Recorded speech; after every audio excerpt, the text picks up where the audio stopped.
أعوذ بالله من الشيطان الرجيم بسم الله الرحمن الرحيم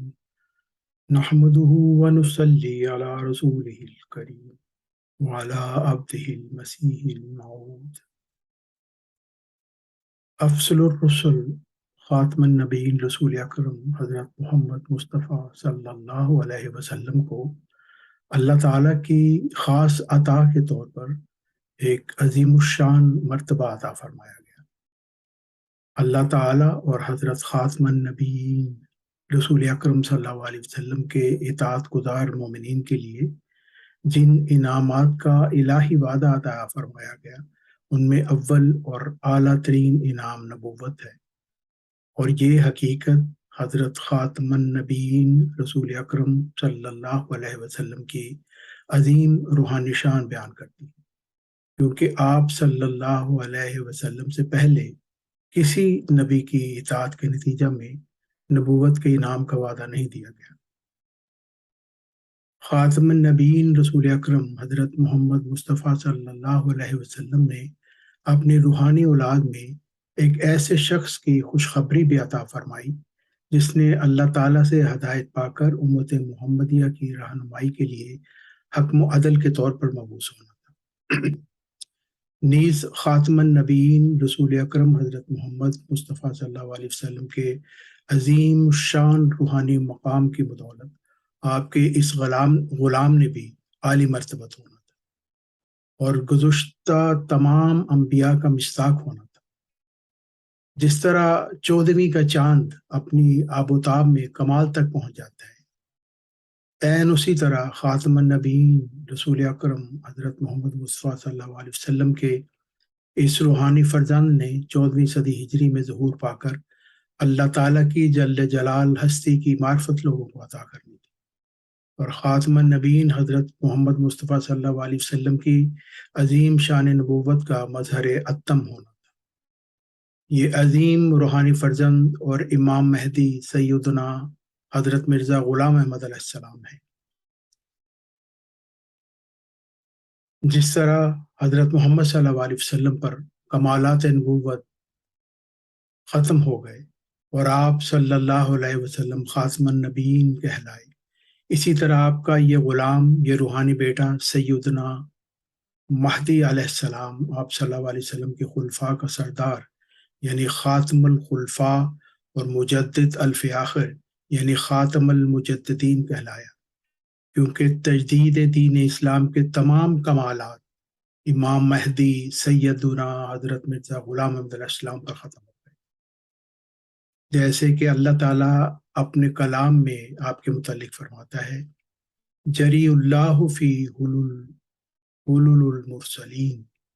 یعنی اللہ تعالیٰ کا پہلوان رسولوں کے لباس میں، اور پھر فرمایا جری اللہ فی حلل الانبیاء، یعنی اللہ تعالیٰ کا پہلوان نبیوں کے لباس میں۔ حضرت امام مہدی علیہ السلام اس کے متعلق اپنی کتاب حقیقت الوحی میں تحریر فرماتے ہیں۔ آپ فرماتے ہیں کہ اس وحی الہی میں خدا تعالیٰ نے میرا نام رسول رکھا، کیونکہ جیسا کہ براہین احمدیہ میں لکھا گیا ہے کہ اللہ تعالیٰ نے مجھے تمام انبیاء علیہم السلام کا مظہر ٹھہرایا ہے اور تمام نبیوں کے نام میری طرف منسوب کیے ہیں۔ میں آدم ہوں، میں شیس ہوں، میں نوح ہوں، میں ابراہیم ہوں، میں اسحاق ہوں، میں اسماعیل ہوں، میں یعقوب ہوں، میں یوسف ہوں، میں موسیٰ ہوں، میں داؤد ہوں، میں عیسیٰ ہوں، اور حضرت صلی اللہ علیہ وسلم کے نام کا میں مظہر اتم ہوں، یعنی ذلی طور پر محمد اور احمد ہوں صلی اللہ علیہ وسلم۔ چنانچہ اللہ تعالیٰ کی پاک وحی خاتم النبیین رسول اکرم حضرت محمد صلی اللہ علیہ وسلم کے اس عظیم روحانی فرزند امام آخر الزمان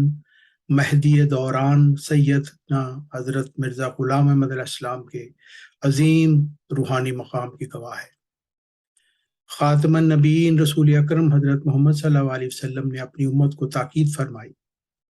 کہ جب تم مہدی کو پاؤ تو اس کی بیعت کرو،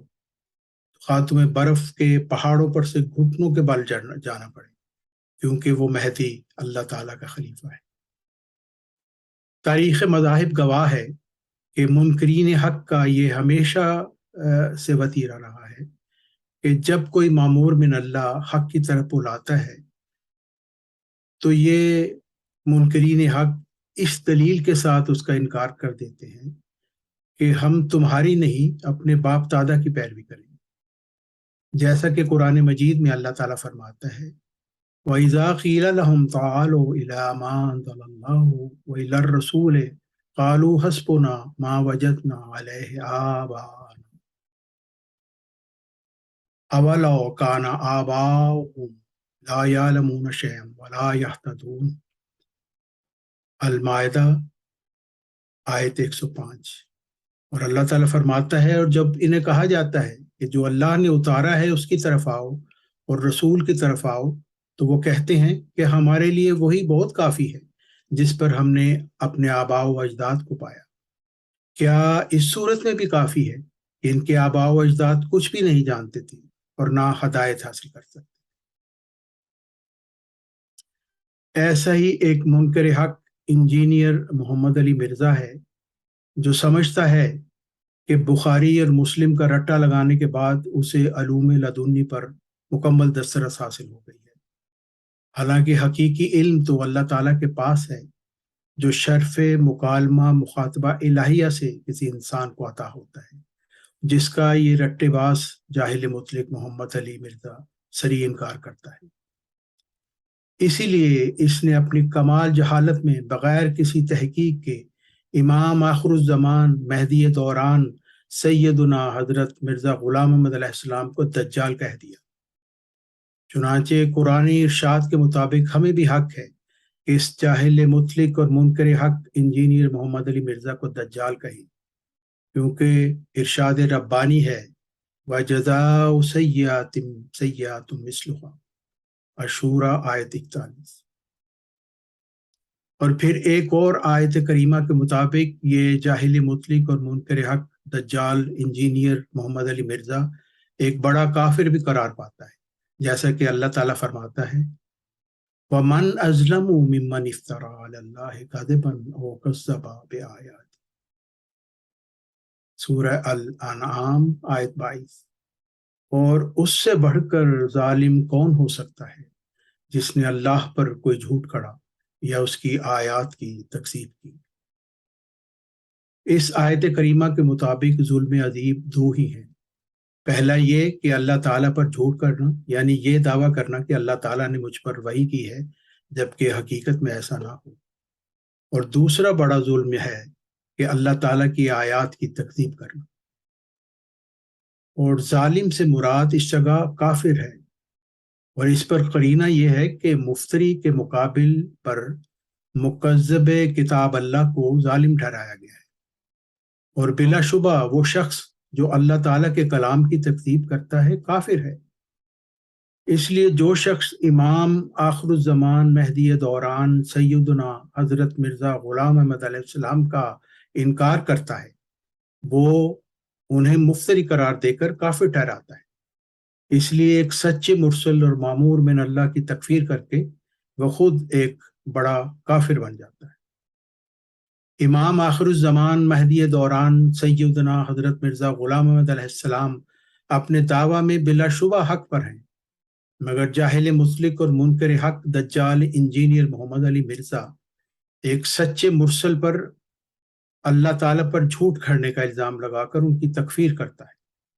اس لیے یہ دجال محمد علی خود ایک بڑا کافر ہے۔ پس اللہ تعالیٰ کی آخری شریعت قرآن مجید کے مطابق جاہل مطلق اور منکر حق انجینئر محمد علی مرزا دجال بھی ہے اور ایک بڑا کافر بھی ہے۔ انجینئر محمد علی مرزا دجال جیسے منکر حق سے وہ باب بہتر تھے جن کو یہ دجال محمد علی ہر وقت کوستا رہتا ہے، کیونکہ ان بابوں نے سیدنا مہدی علیہ السلام کا مبارک زمانہ نہیں پایا تھا، اس لیے انہیں شک کا فائدہ دیا جا سکتا ہے،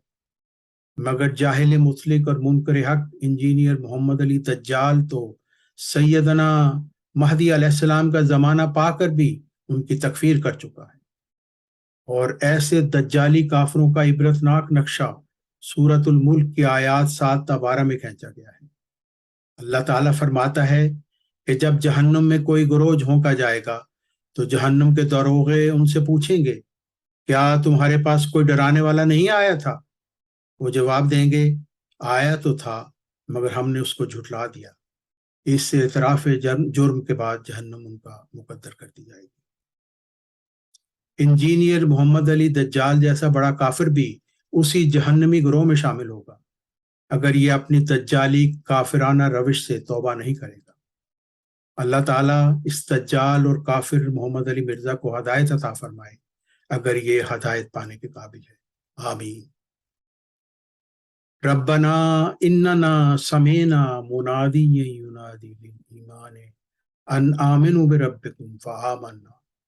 ربنا فاغفر لنا ذنوبنا وکفر عنا سیئاتنا وتوفنا مع الابرار۔ اے ہمارے رب، یقیناً ہم نے ایک منادی کرنے والے کو سنا جو ایمان کی منادی کر رہا تھا کہ اپنے رب پر ایمان لاؤ، بس ہم ایمان لے آئے۔ اے ہمارے رب، بس ہمارے گناہ بخش دے اور ہم سے ہماری برائیاں دور کر دے اور ہمیں نیکوں کے ساتھ موت دینا۔ آمین یا رب العالمین یا ارحم الراحمین۔ وما علینا الا البلاغ۔